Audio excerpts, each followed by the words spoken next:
It's another big one. Myself, SK Vibemaker for Rinse TV, Rinse FM. And we got a very big special guest in the building, man. Joey Bada, what's happening? How you doing, man? I'm chilling, Back to the chapter.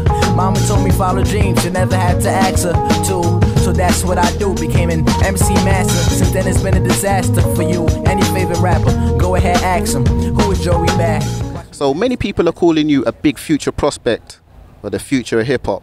How does that feel, man? Feels good. It makes me have a lot of confidence in myself and in my music. So yeah, because from my standpoint, continue running with that torch, you know. Yeah, that torch. From my standpoint, you know, being a DJ that is looking for traditional hip hop, that's not always turn up all the time. It's not always crunk. It's not always dirty south. You know what I mean? It's not always, you know, alcohol and stuff. An MC like yourself, it really reinstalls my faith in hip hop, man. And I think for a lot of DJs, it's important for me to tell you that. I'm glad I could do that for you. You know, that's a good thing to hear. Cause like, you know, 2 years, well, like 3-4 years ago, like, you know, when we started, like, you know, my whole crew, like me, Steez, like, we basically, like, what we were trying to do for the game was, like, you know, bring that element that we thought was missing.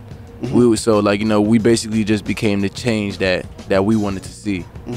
Definitely flying the flag for that traditional boom bap rap as well. Yeah, you know, I guess you could say that, yeah. But it's so surprising, an MC that's so young, that's so inspired by that early 90s sound. And like, you're coming from a Caribbean background. Yes. You know what I mean? St. Lucian and Jamaican. I can't imagine that hip-hop was being played in your household when you was younger, man. I mean, everything was being played. Like, you know, my parents was my parents were pretty young when they had me, so, like, you know, they were still trendy and into, like, you know, the sounds of their generation. So it involved everything from R&B to reggae to hip-hop, of course. Yeah, so reggae a big influence for you? Yes, definitely.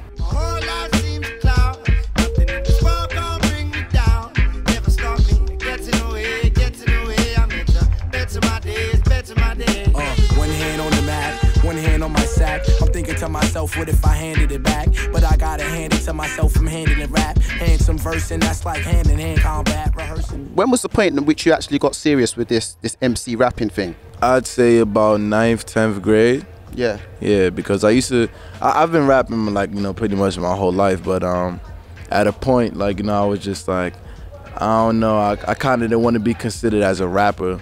Like, you know, for some reason, at some point in my life, it was like an embarrassing, like, title for me. Like, you know, I always wanted to just be more than that, you know, like, than just a rapper and everything. But when I got to high school and I linked up with some homies like Capital Steez, CJ Fly, and we formed Pro Era, it was just like, yo, this is what's destined, you know?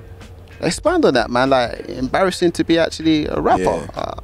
Cause, like, at a point I wanted to be president of the United States, man. Yeah. Word up, like, I always had big dreams and just, like, wanted to make a change on the world. Yeah. Are you into politics? Here and there, like, you know, I know what's going on, but I'm not really, I don't believe, I'm not too much of a firm believer of external power, you know? I believe in self-empowerment, authentic empowerment, you know? Yeah. So having that type of mind frame, how conscious are you of the responsibility of your, you know, your lyricism and the impact on the listener? I'm extremely conscious about that, man. Like, you know, I got little brothers, man. Like, you know, I got little kids who look up to me. So, like, and I know for a fact that the music that people listen to, like, you know, it affects their mentality to some degree.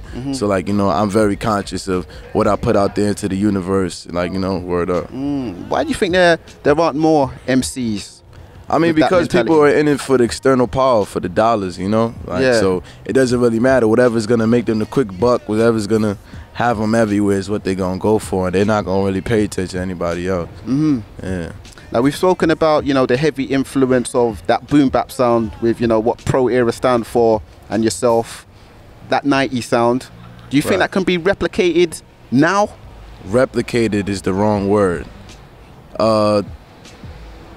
Inspired, like, over again, like, definitely, like, the heart of it, I definitely see it in, like, you know, today's music, like, you know, coming back and things like that. And yeah, not just the heart of the 90s, just the heart of actually, like, you know, rappers crafting their skill, like, you know, just making it something, like, pushing a message. Like, you know, people, like, really misconstrue that and calling it the 90s. You Yeah. feel me? Because they just haven't seen anything like this since the 90s. Yeah, of course. So like, you know, they gotta, you know, people like to put titles on everything, you know, marginalize you and things like that. But what's really happening is just that the heart, the passion is coming back. Not the 90s, because we're in 2014. Yeah. You dig me?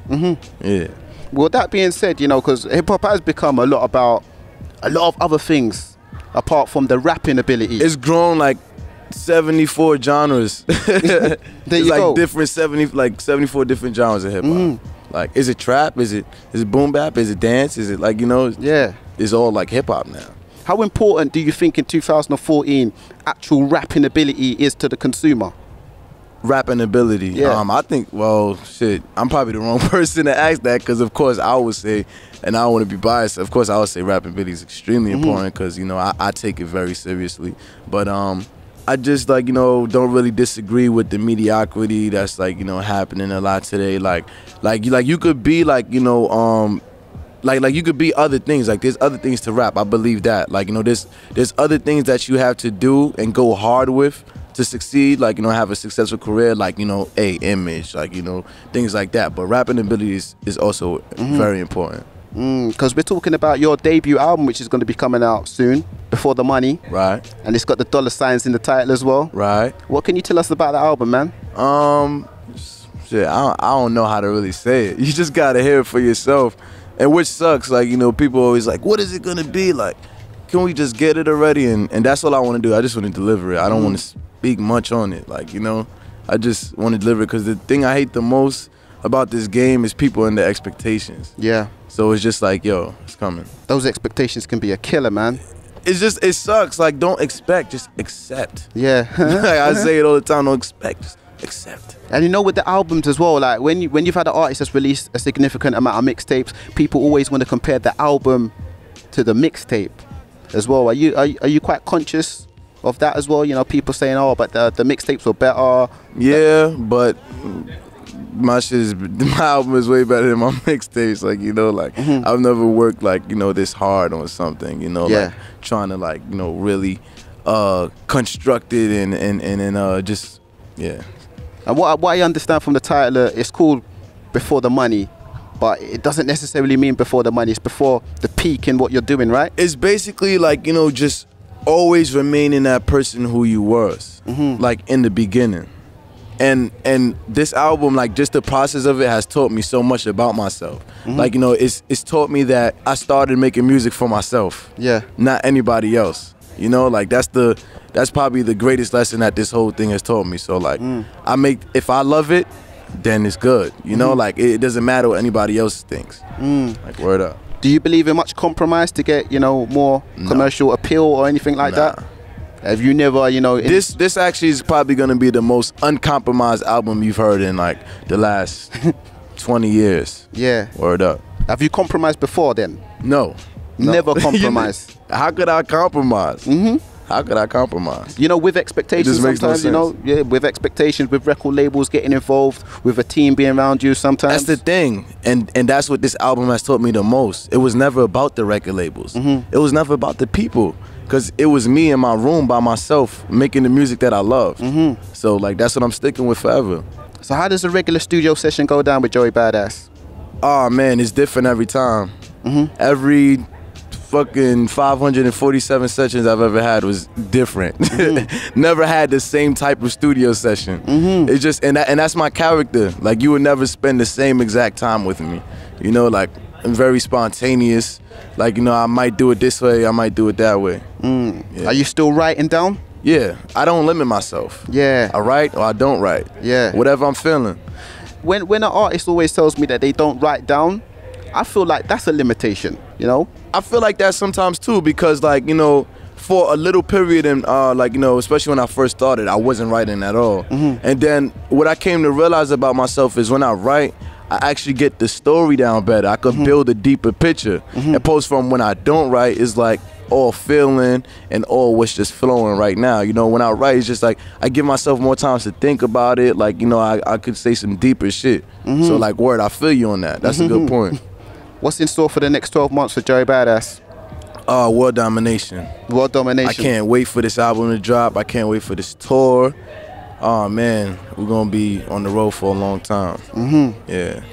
9-5 till infinity time. I'm in disguise behind enemy line. And I just kill every time.